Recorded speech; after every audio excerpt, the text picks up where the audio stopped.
Good afternoon, everybody, and thanks a lot, Retail Association, for bringing together this very eminent set of CFOs and technology heads to discuss this very relevant and important issue around using artificial intelligence to empower consumer insights and also to prevent losses and frauds in retail. We've all been hearing, reading, and thinking a lot of how the digital technology and in particular artificial intelligence is going to shape the future, and more importantly, how is it going to help us become better at doing business and also improve productivity. A whole host of technologies built around artificial intelligence, including voice assistants, computer vision, autonomous agents, are all becoming mainstream. And that's actually opening up a lot of opportunities for retail, for brands, but it's also changing the way we do business. The AI revolution in retail started with the Pepper robot way back in 2010 in Japan, and the evolution continues with, let's say, the IBM's Watson and also the recent Amazon Go, which is a human-less retail experience using significant amount of AI and also visual analytics. As retailers, I think we all need to better understand the impact of such changes on consumer behavior today and also in the future. And as industry leaders, it is our job to consider what these trends mean for our businesses and probably who better than the CIOs and the CFOs to jointly come together and attempt to decipher the implications which we all can share and also take out as takeaways for all of us as talking points for further leading the change in our respective organizations. I'm deeply honored and humbled for getting this opportunity to consult and share knowledge from the finance heads of some of the topmost retail companies of India on this topic. And I'm sure along with me, the audience will also benefit from their vast experiences and insights. I'm also extremely happy to welcome Kitty from Microsoft, who will lean, to understand the future, who will lean on the future to let us educate on the future of analytics for retail. So without wasting more time, let me explain the discussion flow, and then we will get straight away into the conversation. As a moderator, I will be guiding some questions from this panel. And since we have a short time of only around an hour, I will like to break this discussion into three most relevant buckets. Firstly, I think we will start talking about the implications of AI in gaining consumer insights. What does it mean for the organizations and also for the consumer? And also, what is the role of the CIO and the CFO in leading this change for the retail companies? The second topic that we will get on to is how we will use AI or how we can use AI and other new generation technologies for loss prevention. And lastly, as a closing remark, we will welcome Kitty to let us know what's next in AI and also, if possible, give us a small peek into the future of AI for retail. As an opportunity for the audience, we will welcome any questions that you have during the discussion to put up in the form of chat, and we will like to take up as many questions as we can, time permitting. And I will also encourage our panelists, to go through some of these questions if we have time. So let's get straight away into our first question and start the panel for today. So we have all been talking a lot about artificial intelligence, machine learning, and how it is going to change the future. But if I were to take an organizational perspective and try to dig deeper, Mohana, I'm sure you have had a great experience running finance for a large organization like ABFRL. Can you throw some light on how have technologies like AI or ML helped companies gain bigger and better insights on consumer behavior? Mohana, over to you. Thank you, Anand. Good afternoon, everybody. So firstly, ABFRL is a leading apparel retailer in India. We got a large network. We are spread across 750 plus cities. We got 3,000 plus stores. The first thing that AI does for us is offers a personalized experience to the consumer across the formats. The second thing it does is we also have a large loyal customer database. We got about 350 lakh customers. So it helps us give them a curated offering, which is mixed very effective when we reach out to consumers with specifically what they want rather than one formula fit all. The next thing it does is it helps us create a wardrobe or a complete look for the consumer. And that helps the consumer in dressing up better and also helped us in increasing the revenues. The next feature AI helps us is in increasing the basket size by suggesting complementary products on offer. So this helps us increase our revenue bucket size as well. Another thing which we have done as a feature is we have tried to have something called omni-channel, which is integrated across our physical and retail network and the e-com network as well. So while the consumer walks into the store, typically you would hear that I don't have my size or I want this in another color. So while it may not physically be available in the store, using AI and other technologies, we have created something called as endless aisle. And so consumers, if it's not available physically in that store as well, but across India, if it's available in any other store, we are able to reach out to the consumer's residence with a particular product. So there is incidence of lost sale comes down, and that helps a lot for us. The most important thing in any design or any product is consumer feedback and how it gets incorporated into the design cycle. Now, AI helps us give us a lot of information back to the consumer, to their design team in terms of fabric, in terms of silhouettes, in terms of color shades, in terms of size. So we, in fact, at some point in time used to have a 4-season cycle model to react to consumers. But with the kind of information that's coming into us, today we have got a 12-season cycle model, so we can react faster to the consumer. We also have used this to improve our profitability as well. For example, earlier used to be a standard historical one-size-fit discount or markdown across product categories. Today, using AI, we are able to tailor-made our discounts, be more effective and be more product-specific discount, I would say, and that's how we have done this use of AI. Overall, AI for us is enhancing customer experience at any point in time. And as I summarized earlier, it's curated offerings to a particular customer, increasing their ticket size by figuring out which products they do. And AI, for example, in the e-com world is even larger because unlike in a physical world where you only see what the consumer bought, in a e-com world, you not only see what the consumer bought, but where the consumer has seen which product, how long he's been on that page, how is the stickiness of the page. So all kinds of information feedback on which product is selling well, why it is selling well, goes back constantly to the design team. And that's why AI is a continuous process of feedback to design and new products coming back for the consumer needs. And I think that's broadly what we use AI and ML for. Over to you, Anand. Thanks a lot, Mohana. Very, very deep insights. And I must agree with you. I think the big impact is around curated offerings, being able to design better for the future and better offering more the right assortment for the consumer.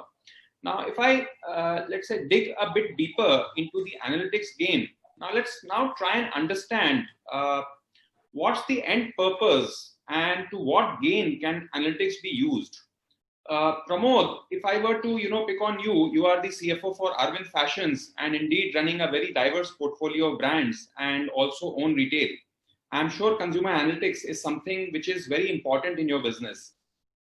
In your view, what's the outcome of consumer analytics? What do you feel are the possibilities and limitations to customer data mining, and how can new age tools help to maximize outcomes for the customer?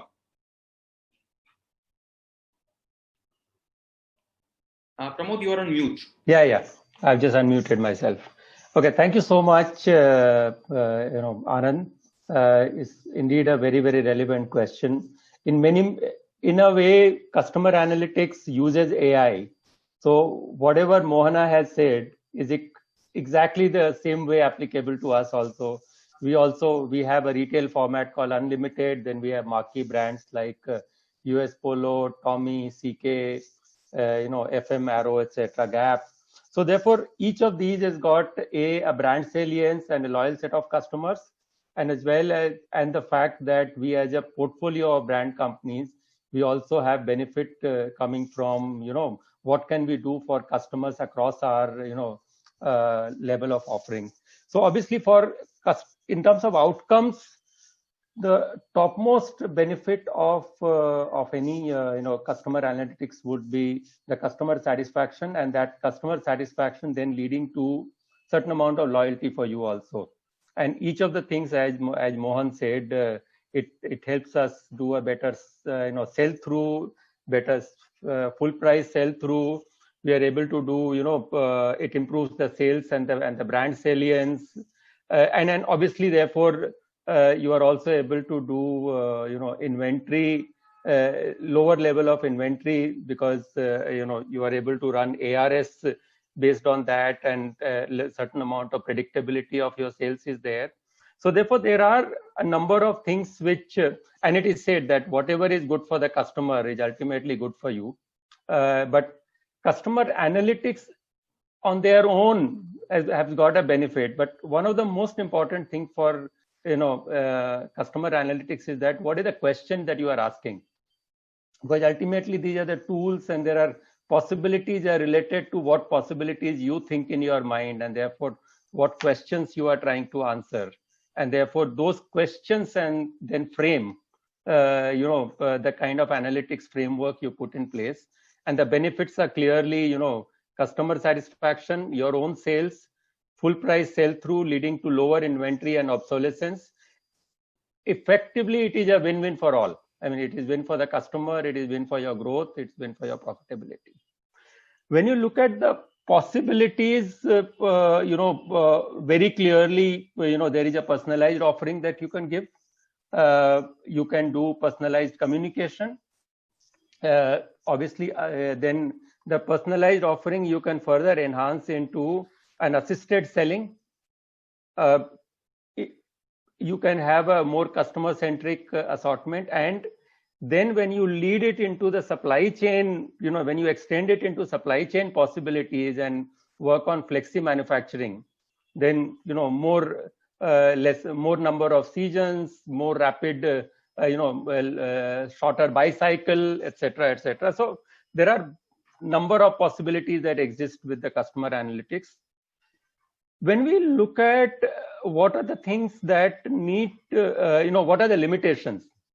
I think the most important limitation in this is how are you framing your question?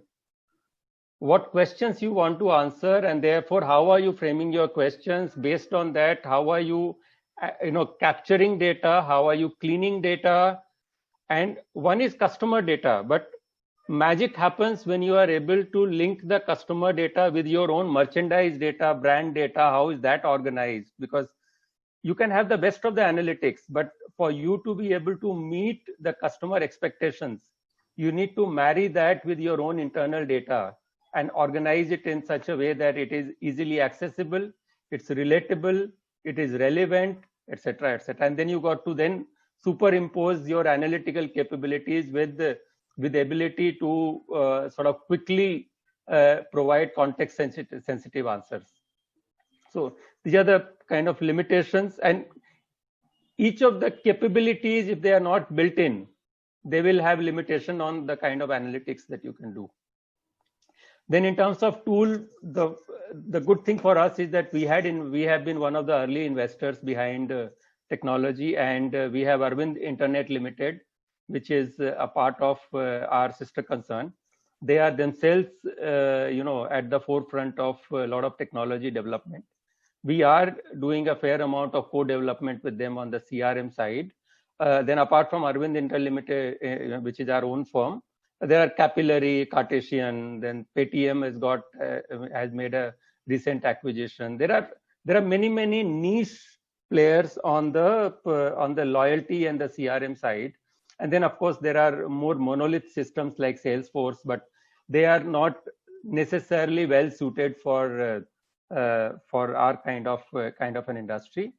Assortment planning is another thing that where there are technologies that are available, though let's say assortment planning has been more successful in FMCG rather than in apparel, because the fashion changes and every time you are coming out with the new ones.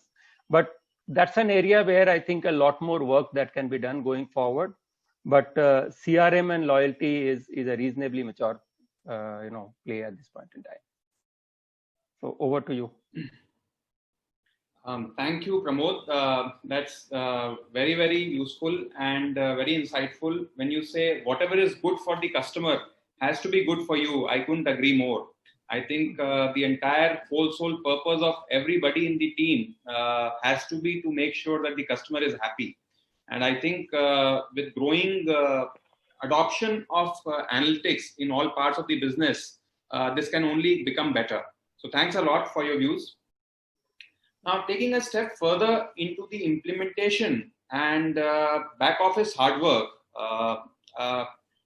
Deepak, you've been heading commercials for Titan. Can you help us understand how can a CIO or a technology head partner with the CFO to maximize gains out of new technology adoption? What's the expectation from the finance side of the ring? So taking let's say a CIO view, from wearing a CFO hat, how do you feel, we can maximize the outcome when we work jointly? Thanks, Anand. I think perhaps there is no better time than now to ask this question, amidst the ongoing, COVID pandemic.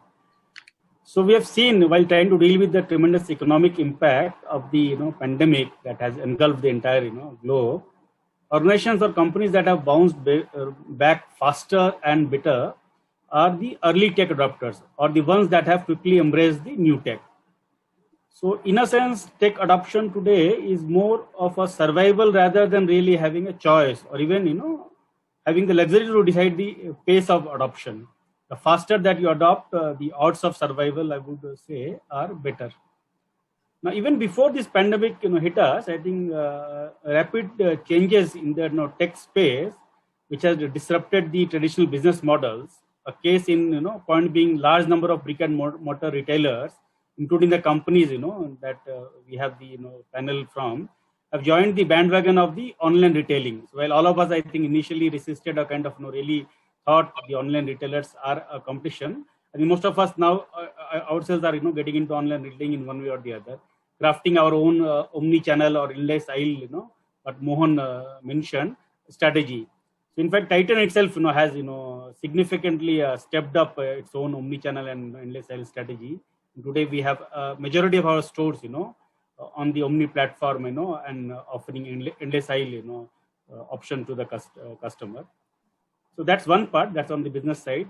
The ever-increasing reporting requirement, as well as the changing regulatory requirement, are demanding, that this digital transformation, which most of the companies have kind of embarked upon a couple of years back, is really kind of accelerated, and it has almost kind of become, non-negotiable for almost all mid or large-size corporations. So in that context, I would say that the partnership that the CIOs and CFOs need to have, perhaps is more a necessity today than a choice. I also think today CFOs are taking a more strategic view of the IT to help drive the digital transformation for their company. CFOs today have a clear view of how technology is working for their businesses and are having a highly, I would say, constructive relationship with the CIOs or the tech lead. In that sense, the relationship is becoming, I would say, much more collaborative than it had been. I would see that the CFO community need to take an active role in setting the agenda for technology change and digital transformation, just to ensure that the digital transformation becomes genuinely strategic for their company.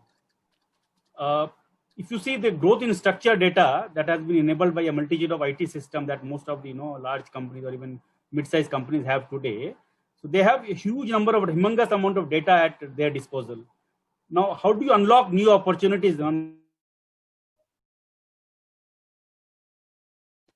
that data that is available?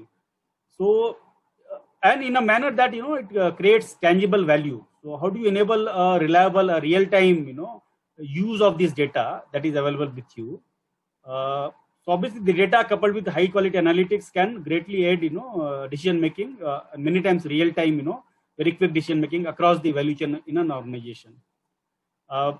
Finance department across the companies, including in Titan, what we have witnessed in the last couple of years, we are virtually on a spree of process transformation, and using new age technologies or tools like RPA or BPM OCR tools, which has been successfully applied to automate a number of activities across different functions, including in finance. So on this backdrop and on this, I would say varied dimensions, the CFOs and CIOs must partner to explore and to implement a highly cost-effective IT model. See, cost efficiency remains a critical priority, and more importantly in today's scenario, in the current ongoing situation. So CIOs, I think, can help CFOs achieve that critical cost effectiveness. How do you leverage IT to become more efficient in whatever you use IT to become more cost efficient? So another example could be how do you use cloud computing, mobile technology? How do you really marry the different technology that are available, and through probably a wider use of web-based services, which probably can accelerate shifting your model from the old capex to opex. How do you probably optimize on your investment and the immediate return? So I think all this basically is in a way forcing the CFOs and CIO to really come together and explore the newer dimensions and harness the fruits of this partnership. So I would like to conclude that the speed of the innovation and change that is continuously increasing, IT is becoming crucial to deliver shareholder growth, and in some cases even to stay afloat, stay in business. So to that extent, I think the CIO can become a valuable partner with the CFO to maximize the gains of this partnership. I think that's all I have. Back to you. Thanks a lot, Deepak. I think you absolutely are right. Technology is no longer an option. I think it's basically required just to survive, and growth definitely will come on top of that. But now let's take a step forward and try and understand the social dynamics in data analytics. Tanmay, you are the CFO for Spencer Retail. Can you throw some light on how can companies make best use of the social media platforms while linking their customer data for maximizing consumer outreach?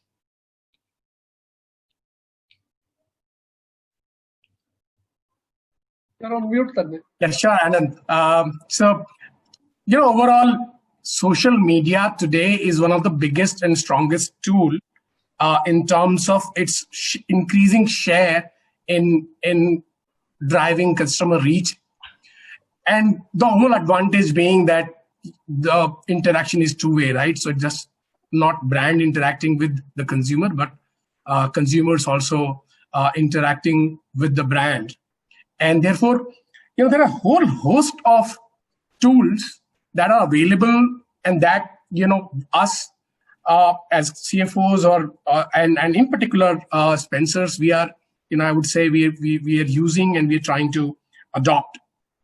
So there are ROI tools, or there are attribution tools, or there are engagement tools, or sentiment mapping tools, or customer behavior tools. But the key 2-3 things that I would want to talk about is tools that have evolved, like the ones which are based on the entire metadata, right? So how do you really ensure that you have a single view of the customer from each impression in social media to his final conversion, and therefore integrate this and manage social media as a data-driven dashboard? And that is a big opportunity, and that is what we try and use continuously, and we've seen tremendous advantage and benefits out of that. So that the CDP, where the Spencer's has got directly, indirectly in touch with huge number of consumers, and then integrating the data from whether the POS or the online channels or the app to the social media, gives you a whole completely a different 360-degree view of the customer. And when you get the single view of the customer, one is able to see, for example, if you are advertising in any social media, one is able to effectively track and see using these tools how many of these really indeed converted, how many of these indeed clicked, how many of these, therefore, what is the kind of revenues you generated per click.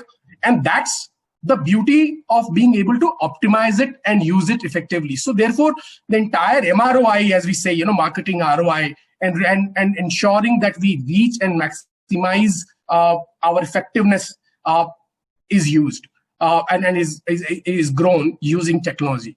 So, for example, if Arvind, Pramod mentioned about Cartesian, for example. So there is a ability to use data science to reach out to amongst, let's say, about 90 million to 100 million people who've actually interacted with Spencer's, let's say.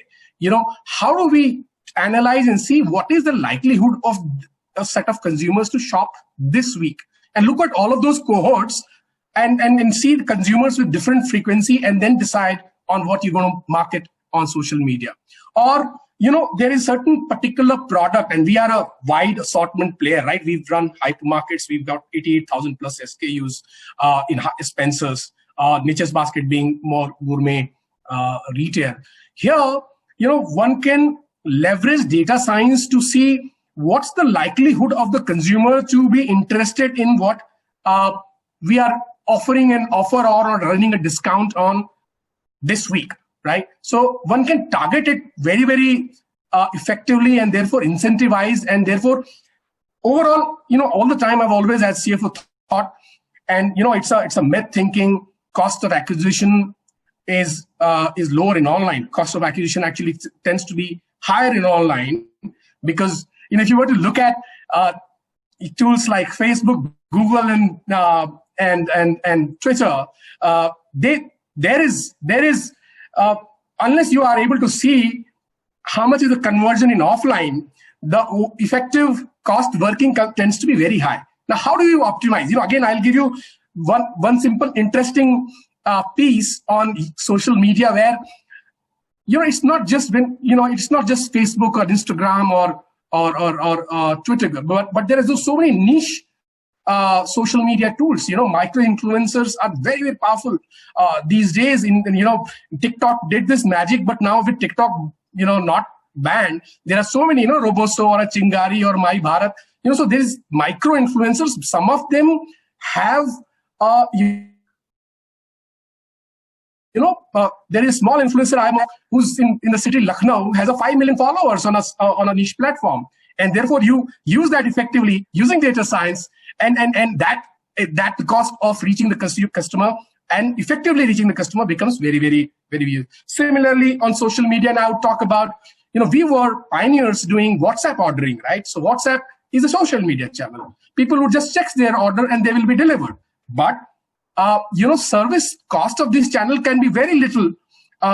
What we've done is we pioneered a chatbot there, and therefore, use it far more effectively, integrating chatbot with WhatsApp. So it's not just about, the entire, piece of, effectively targeting customer, but also the channels to use. And last point I would make is, how do you make it relevant and contextual communication on social media? So if in a certain period Eastern UP is trending on political satire, your marketing knows what communication or what to use when you're running a promotion in that part of the world, right? So those are things I would say in terms of being able to use data to be able to maximize, and not just maximize, but maximize it effectively. Because as CFOs, we are all the time interested in not just increasing reach, but making sure that it's, the ROI is coming through. So that's what I would, on a high level, share initially. Anand.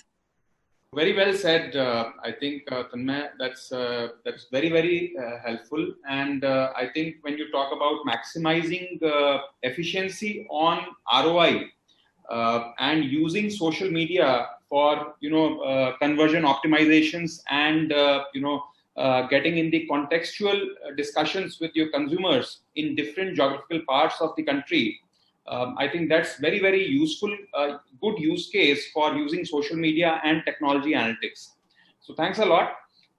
Now let's shift gears to the second topic that we had initially talked about, which is around using AI for loss prevention. And I think we all would agree one of the biggest challenges for retail has been fraud and loss prevention at distributed points of presence. And it will be very interesting to note that one of the earliest usage of AI and analytics had been to prevent frauds through analysis if customer behavior using visual as well as data analysis. Kaushal, you are the financial controller at Metro Shoes. Can you help us understand how important is loss prevention or fraud prevention in the retail context, and what has been its impact on the retail industry in general? Thanks, Anand. Good afternoon, everyone. I think, Anand, both loss prevention and fraud prevention, both of them are extremely important in this current scenario from the retail context.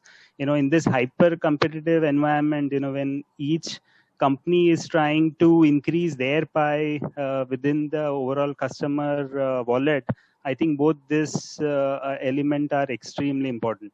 There's a saying, right? Every rupee saved is rupee earned. So, any company who is not focusing on this two element, they can do it at their own peril. It will obviously reflect in their profitability over a period of time.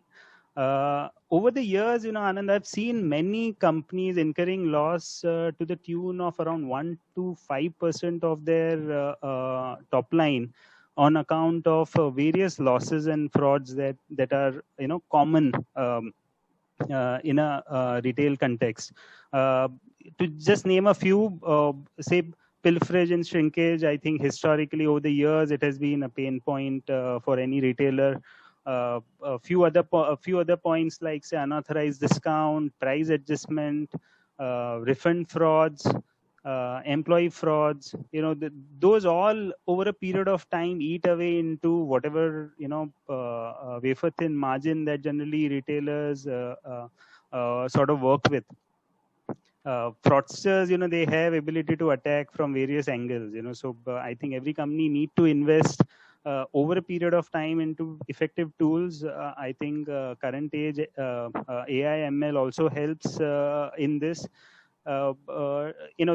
These are apart from the traditional tools, I would say over a period of time, each company would need to, who wants to be successful, would need to move on this journey of using data and ensuring that they are able to reduce their loss of frauds effectively.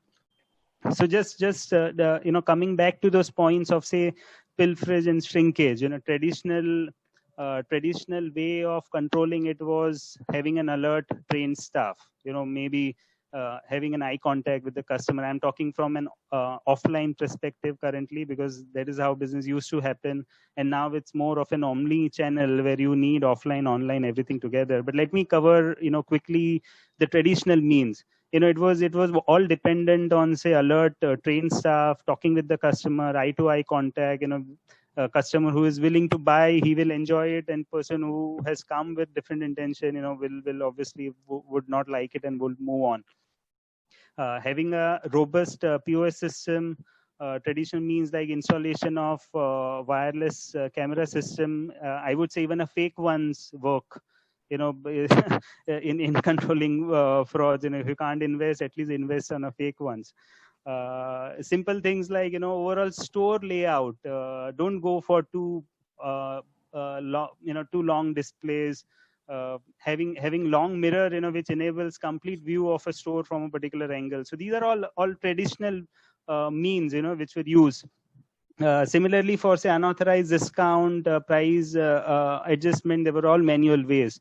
But with the advent of technology and having good robust POS system, at this point in time, company have moved on from largely manual to significantly automated systems of controlling things.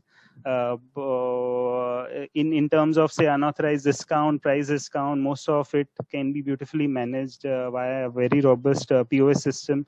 Having a clear company policy also helps. So maybe reducing or say eliminating rights given to people at ground level to effective discount. If those are well managed, things can be covered very very well. In terms of say AI ML customer insight, how can that help? There are many ways. Let me just cover one or two which are very prevalent. Take for example, most of this online companies currently everyone offers cash on delivery, return policies. You can return within 30 days. There's a term going around in the industry which is called wardrobing, wherein a customer would buy, use that product for a particular occasion, even rent it to his friend and maybe earn something out of it, and after a while return that product to the company back within the return policy. So this is a clear case. It's very prevalent. All these companies try to identify such customers. So based on your customer data, based on customer data analytics, you come to know that these customers, unfortunately, they are prone to return product. That's have been the life cycle. So there could be a different way of treating them. Even say customers returning product. I've seen companies dynamically removing say cash on delivery or certain other options available to such customers. So only customers who are of a particular grade, they get that benefit. Otherwise say cash on delivery is not available. So this is all based on customer insight, based on customer history, wherein no one is sitting behind the system. It is all artificially, it is artificial intelligence, machine learning that is helping to dynamically change even the system settings. And I'm sure going forward we will even have a face recognition system wherein if you're identified a particular person, if he or she is around in a particular area, it will soon sort of obviously investment needs to be done, but it will soon lay out that there's someone who needs attention, in the sense based on face recognition technology, even that can be done. So many ways. I'll stop here. Anand, maybe take anything that comes along, but that is what from my side at this point in time. Thanks, Kaushal, for setting up this base for this discussion. You are absolutely right. I think I loved your point. Every rupee saved is a rupee earned, and I think as CFOs we can't think of a better slogan. But thanks a lot. Moving on, now linking loss prevention and using technology to prevent frauds. Let's ask Girdhar, who's the CFO of More Retail. How important is digital adoption in preventing losses, and how have you imbibed new age technology like AI ML to protect your organization?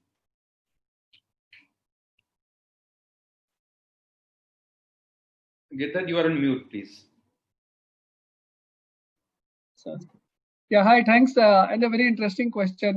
As retailers, we will all understand that, our stocks are in the control of the perhaps the lowest paid employee in the company.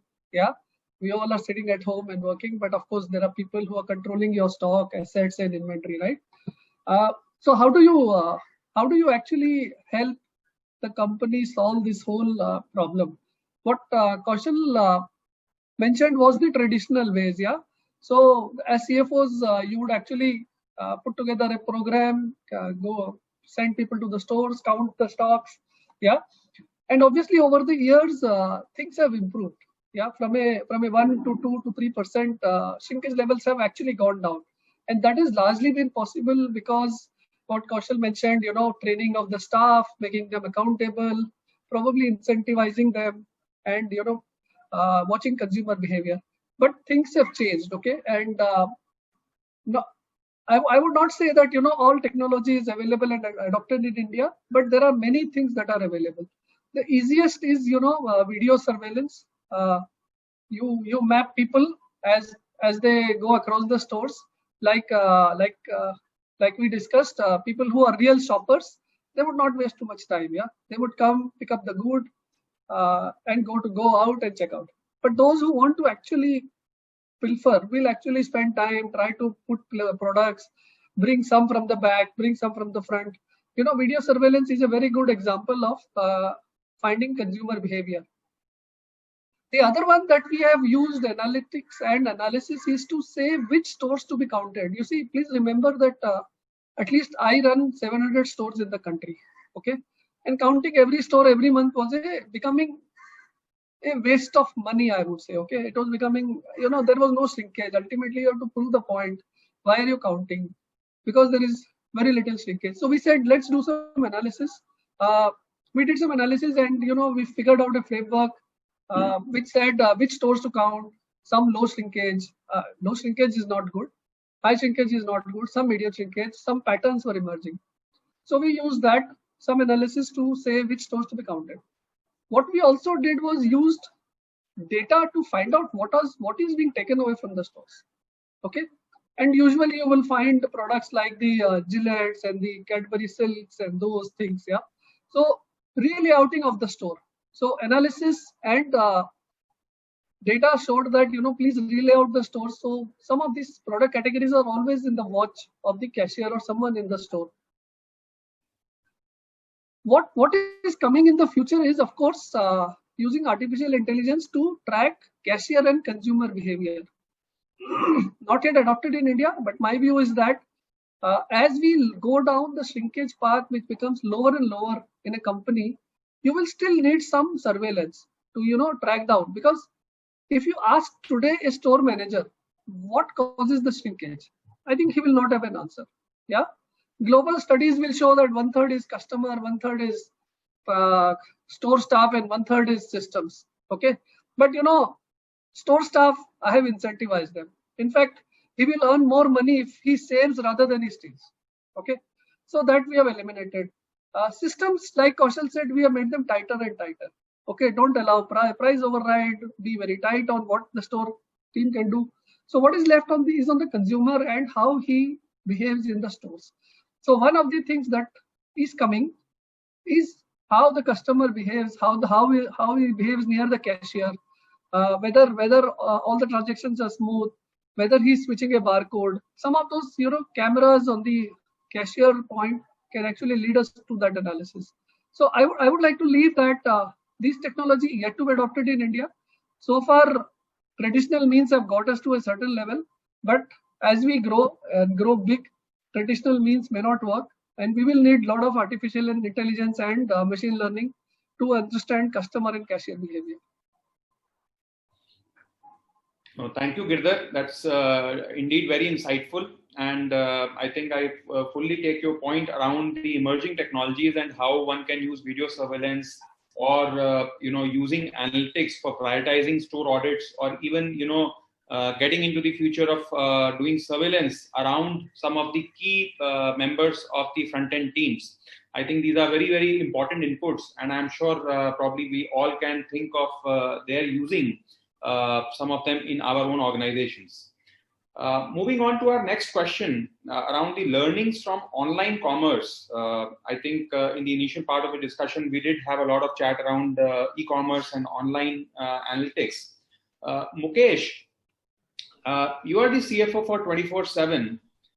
Can you help us understand how has online commerce changed the perspective for loss prevention strategies? And also, can some of the learnings from online business be used for preventing losses at brick and mortar retail, or even, let's say vice versa? Yeah, thanks, Anand.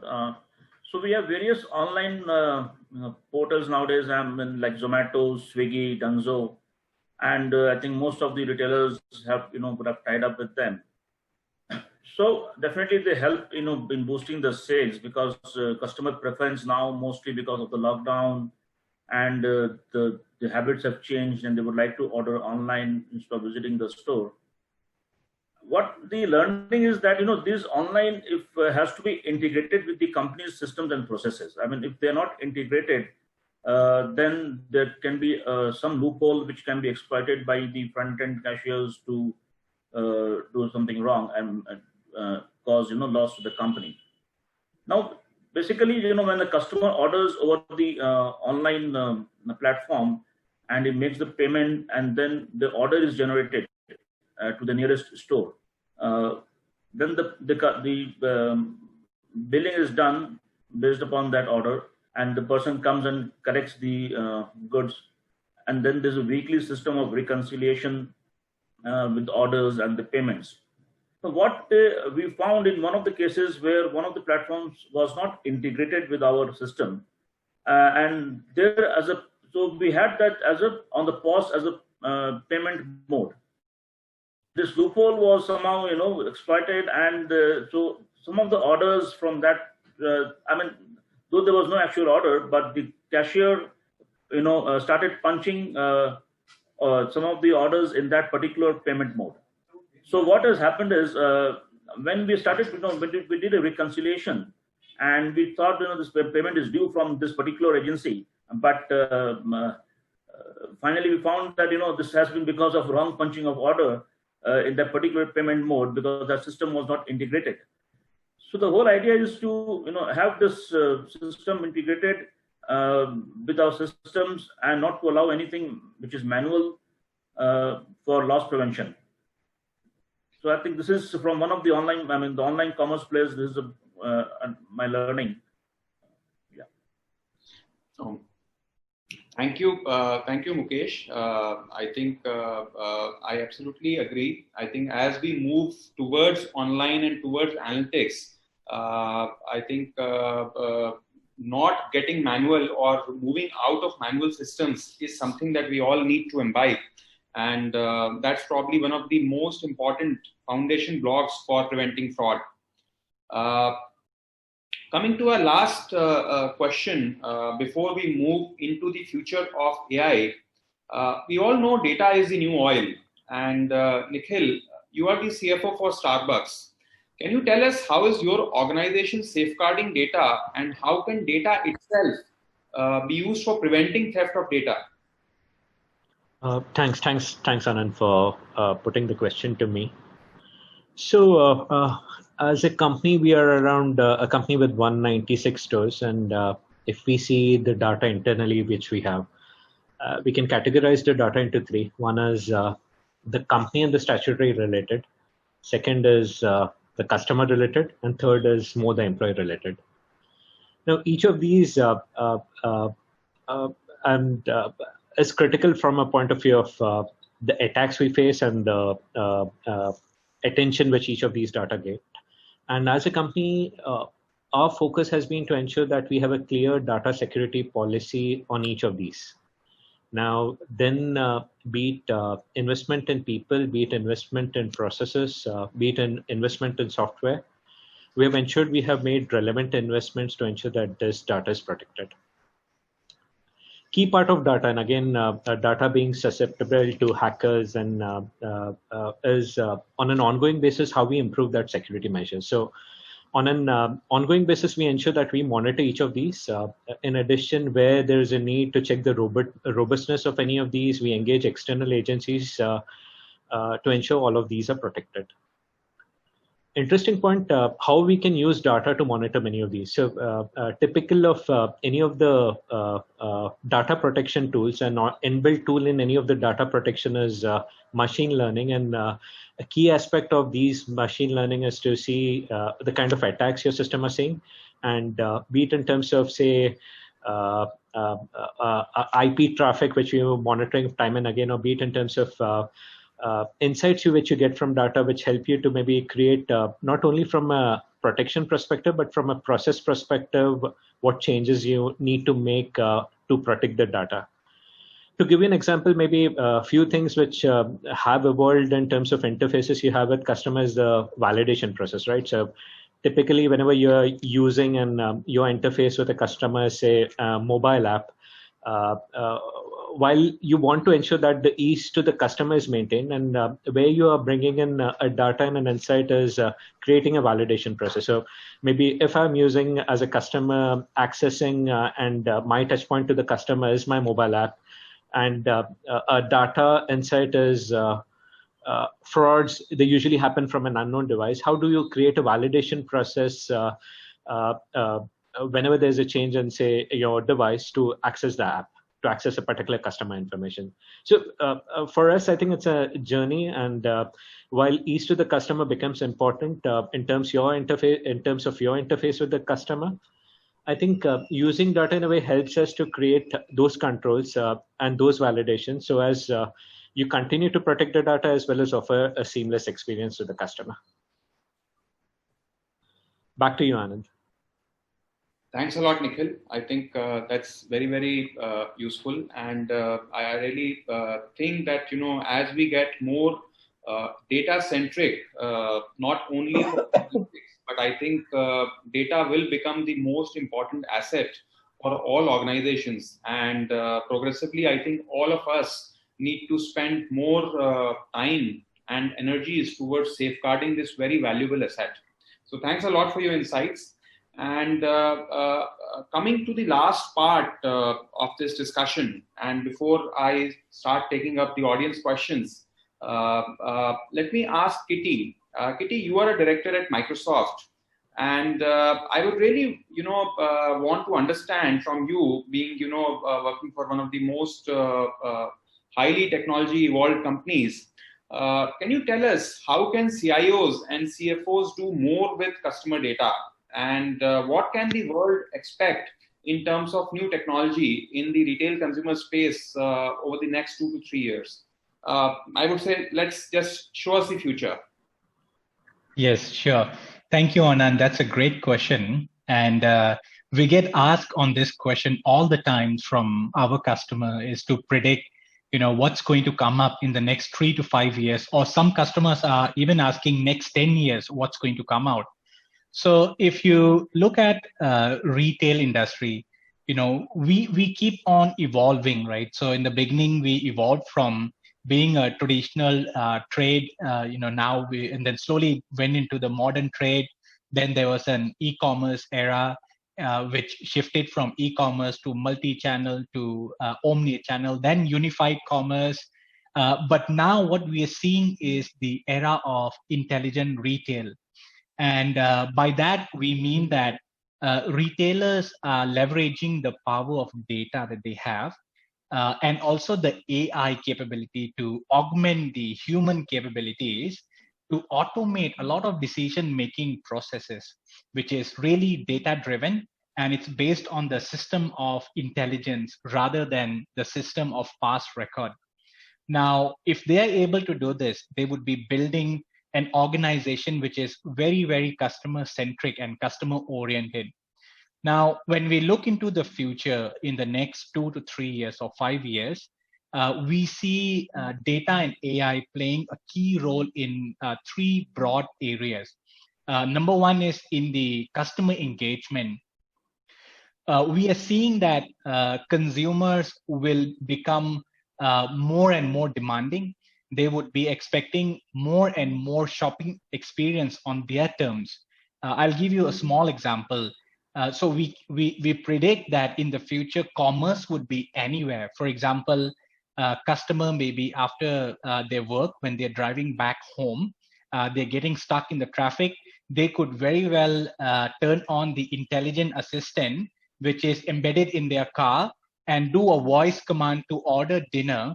And the AI would then predict the estimated time of arrival from the order being placed until the destination, which is the address that has to be delivered, and then optimize the order accordingly, that it would be delivered when the customer reach home, so that they can be served on a hot meal.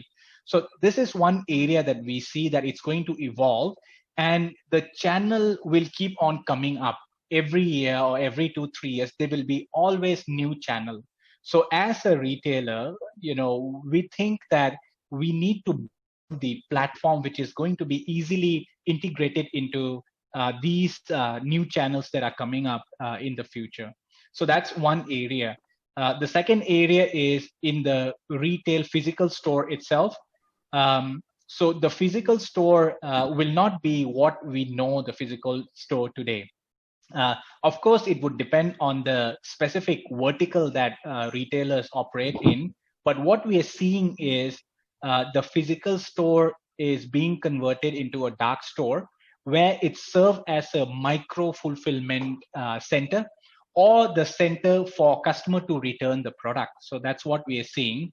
The second trend or the prediction that we are having is the stores would be converted into the experience store or experience center. For example, customer can walk into the store, experience the product that they are going to buy, and once they decided, they can buy from their mobile devices, they can buy using smart glasses, or they can buy from the computer screen or the tablet screen that is provided in the store.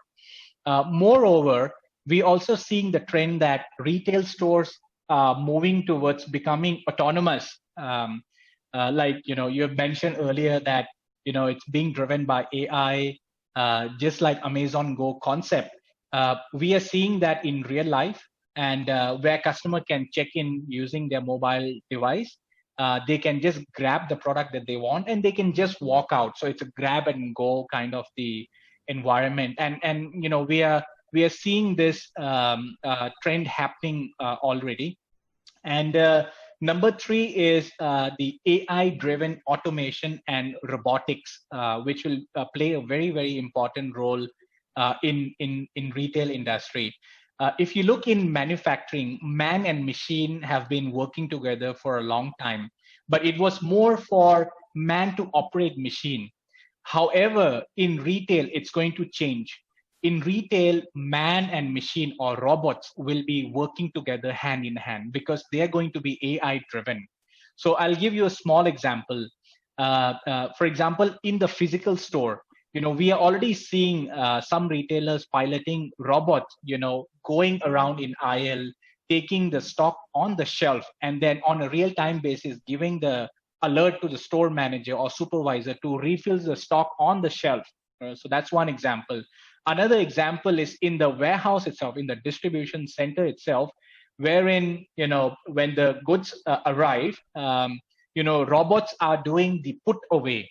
And then robots are doing the stock taking, stock counting, and they are giving more accurate result and keeping us up to date on a real-time basis, which result in a better forecast. And then when the customer order comes in, robots can go and then do a pickup. So once they do a pickup, they will pass on the goods to man. So it's called machine to man flow. And then, humans can just do a final validation, seal the package, and then ship it out. Shipping also, there is a lot of automation that we are seeing in terms of autonomous store, especially in terms of last mile delivery. We are seeing people testing autonomous vehicle, autonomous store, drones delivery. So these things would evolve and become more mature.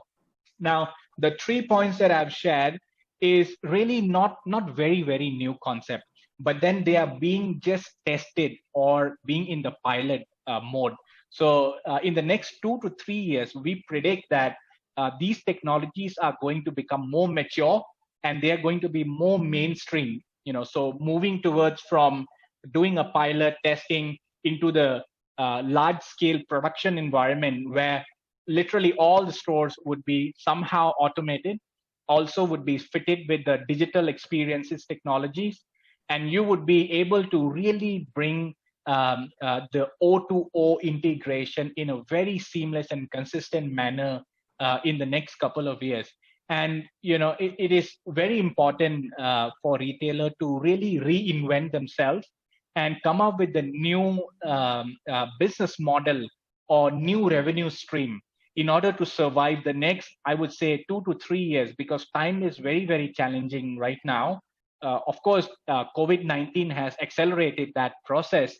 But, for example, I'll give you a very small example that we work with some of our customers is to build an AI-driven advertisement platform within the store. For example, customer walking in and they are making decision on the zero moment of truth between one brand of shampoo or the other brand of shampoo, the shelf display can display the advertisement to influence the decision of the customer at the zero moment of truth. And then you can sell this advertising space to CPG company and monetize on your data. So that's one way of monetizing on data. Second way is, if you are really a large retailer, you could invest in building technologies and give this know-how, give this technology as retail as a service to smaller retailer, and build an affiliate program wherein you're giving them this know-how, this technology, and for every sale, every uplift in sale that they have, you would get a percentage out of it. So that's another way of monetizing on your data and your AI technology, because mid-sized retailer, they might not have a very big budget to build all these capabilities in-house. So that's a very good potential for large retailer to invest in doing that. So these are some of the examples that, to be honest, we are already working with some of the large retailer, but the prediction is this will go mainstream in the next 2 to 3 years for sure. So that's my point of view, and I thank you so much for giving me the opportunity to share this. Thanks a lot, Kitty. I think that's really eye-opening. I would not say it is something that we don't expect. We expect more from you and more from Microsoft, and definitely more from the other tech companies of the world. But definitely that's very, very interesting to relate to the fact that we will be able to not just mass employ analytic tools, but also be able to get into a situation where we are able to monetize our own data for different purposes, and probably also get into a RaaS kind of platform where you are saying retail as a service. That's very, very interesting. So thanks a lot, I think, everybody, for a very, very good discussion. I also have some questions from the audience. While we've already surpassed the allocated time, but I'll quickly take up probably 2 or 3 questions, and let's see if we can answer some of them. So the first question which has come in: can AI be used for differentiating a business? Mohana, would you want to take a dig at this? Sure. So I would like to first start with the quote from Mahatma Gandhi, which says that the customer is the most important person on the premise. He's not dependent on us. We are dependent on him. So I think to differentiate a business, the most important thing is to understand our consumer and give them what they want, and at the price at which they want, and at the time at which they want it. So AI and machine language is predominantly into the area of predicting customer analytics, looking at what the consumer wants, what did they buy last time, what would they want to buy this time, what are the occasions they bought at, and what size fits them, what silhouette fits them. So it's purely into consumer and consumer and consumer. So if you're able to give your consumer what you want, then you obviously will stand out as a differentiated business. And like I said earlier, we go into, across the formats, the consumer gets a single experience. So you may have 10 stores, may have 100 stores. If he walks into the Mumbai store or walks into the Bangalore store, you will get exactly the same experience. But that's something which the consumer looks forward to. Similarly, the consumer is also very, satisfied when somebody tells him, last time you bought this shirt, which is size 42, and you had a complimentary plan, we got something similar coming in the same price range. And every product category, there'll be multiple offerings of product category, and there'll be differentiated offerings. Then people always have preference for a certain set of categories. And if the products are shown to the consumer right at the beginning, the consumer satisfaction is the greatest. So obviously, AI is very useful in predicting the consumer. And by predicting the consumer, you are able to make a differentiation in your business. I'm being very brief, Anand, because you said a lot of time. That's broadly what I wanted to say. Oh, thank you. That's definitely helpful. The second question that we have is, we've talked about how AI can be used to attract customers, but how can AI be used to attract new customers? Second, and just connected to that is when we are discussing AI, which is largely in relation to big brands with hundreds of stores, but can AI be effectively be used by medium and small businesses? Kitty, can I ask you to take this one? Yes, sure, Anand. That's a very, very important question, I feel, because if you look in the past, AI has always been a privilege to a large enterprise, who have a very big budget to invest in large technology, large server, huge scale. But because of the investment from big tech companies who are investing in cloud technologies, what they have done, including us, is we have democratized the AI, which means that now AI can be provided as a service, wherein even medium-sized retailer or small-sized retailer could leverage the power of AI in exactly the same way as large enterprises are doing, and pay for what they are going to use the system for. So it's a pay per use, pay per service, and also it's a democratization. So we have made it so easy for anybody to integrate the services in their platform by bringing their existing data.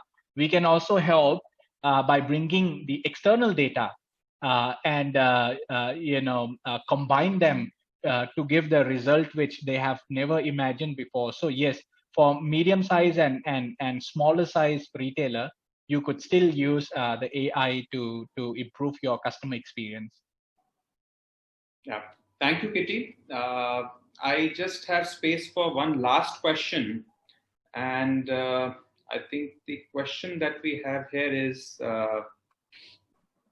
we hear people speak about AI and getting a 360-degree view of customers, but is it really becoming mainstream? Tanmay, can I ask you to take this one? Yeah, so in fact, it is actually more than mainstream, frankly. Larger and larger players, and not just number of players, and not just the larger players are using technology to leverage and look at 360 view. So let me put it in a layman's language, right? When we hear AI or when we hear machine learning, we think of something very complex. It's very simple. Any tool that is doing things which are an activity that we will want a human to do, and it kind of is builds in multiple complex logics is essentially AI. And what's machine learning? Machine learning, it's like, if you have to train a dog, if he does such an activity and you treat him, it goes and does it again. So you essentially, algorithm which can improve and give you a better effectiveness from time to time is machine learning. Now you do all of that. So all the newer and newer tools and technology that are coming, so AI and machine learning is not an end product. It's essentially a tool that the software providers are using more and more in building the newer age tools. So if that's being the case, like Kitty just mentioned, there are a lot of these SaaS platforms and so many plethora of tools. You just Google and you'll find which are available, which help you integrate and look at data from multiple perspectives of a customer. And that's 360-degree view of a customer. Your customer entered and came into interaction with a brand using a certain channel, but you now know, and you are able to then track and use it effectively to interact with him on multiple channels, look at the same data and integrate it, is 360-degree view. So, I would say a lot of newer tools have this. It's really mainstream and it's available quite cost effectively for a majority of players. If you go for, and there are a lot of new entrants, new software tools continuously coming, and it's all the way forward. No, thanks a lot, Tanmay. You're absolutely right. And I must say that it's been a very, very engaging and a very useful discussion with all of you. And I'm sure the audience would have enjoyed as much as I have. And I think just to summarize and just to conclude, if I look back at the discussion, I think it is becoming abundantly clear that it's not just AI or ML, it's more about adopting new technologies and going with the flow and, not with the fear of missing out. It's more about, a question of survival if we do not adopt these new technologies, we are not going to, be there where the customer wants us to see. And as Tanmay just very rightly said, it's not a destination, it's more of a journey. And it is a journey which has to be taken by all of us, and by not just the, the retailers, but also the consumers. And there are various benefits for everybody on the way. It's only for us to open up our eyes and realize what is going to work for us the best, what is going to be the most cost effective for us, and how we can take the maximum advantage out of the given product or given service that we have chosen for ourselves. I think the customer is there, the customer has been waiting, and customer will want more. And if we are not able to provide it, somebody else will. And that's the entire beauty of the digital platform. And we have seen that, coming in with a lot of new entrants and a lot of new organizations, which have proved that, being successful does not mean that you need to be 10 years old or 50 years old. You need to be very, very agile, and technology is the way and the fastest method by which you can prove to the customer that you can be very, very agile. So thanks a lot, everybody. It's been a very, very engaging and a very useful discussion. And I hope everybody, goes back home much, much more wiser. Thank you so much. Thank you.